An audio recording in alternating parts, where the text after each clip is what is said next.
أعوذ بالله من الشيطان الرجيم. بسم الله الرحمن الرحيم. وكيف تكفرون وأنتم تتلى عليكم آيات الله وفيكم رسوله ومن يعتصم بالله فقد هدي إلى صراط مستقيم. يا أيها الذين آمنوا اتقوا الله حق تقاته ولا تموتن إلا وأنتم مسلمون. واعتصموا بحبل الله جميعا ولا تفرقوا. واذكروا نعمة الله عليكم إذ كنتم أعداء فألف بين قلوبكم فأصبحتم بنعمته إخوانا وكنتم على شفا حفرة من النار فأنقذكم منها. كذلك يبين الله لكم آياته لعلكم تهتدون. ولتكن منكم أمة يدعون إلى الخير ويأمرون بالمعروف وينهون عن المنكر وأولئك هم المفلحون. ولا تكونوا كالذين تفرقوا واختلفوا من بعد ما جاءهم البينات وأولئك لهم عذاب عظيم.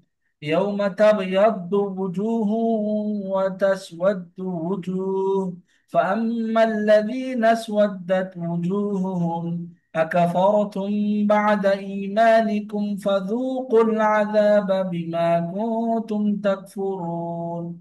وأما الذين ابيضت وجوههم ففي رحمة الله هم فيها خالدون.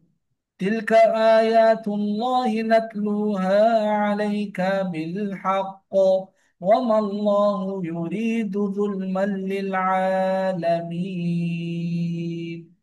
ولله ما في السماوات وما في الأرض وإلى الله ترجع الأمور. كنتم خير أمة أخرجت للناس تأمرون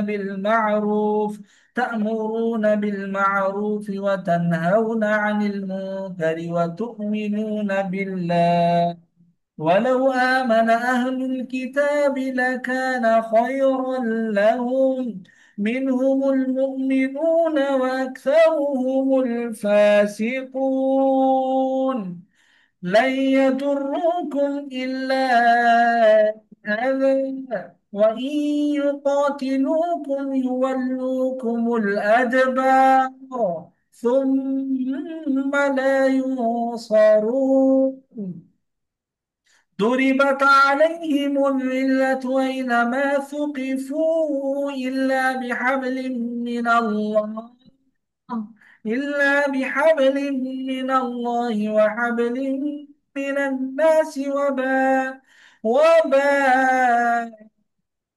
بغضب من الله وضربت عليهم المسكنة. ذلك بأنهم كانوا يكفرون بآيات الله ويقتلون الأنبياء بغير حق.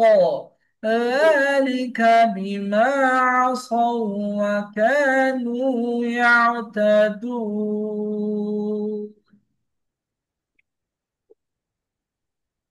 अब सुनाए मुझे सूरत अल आदियात।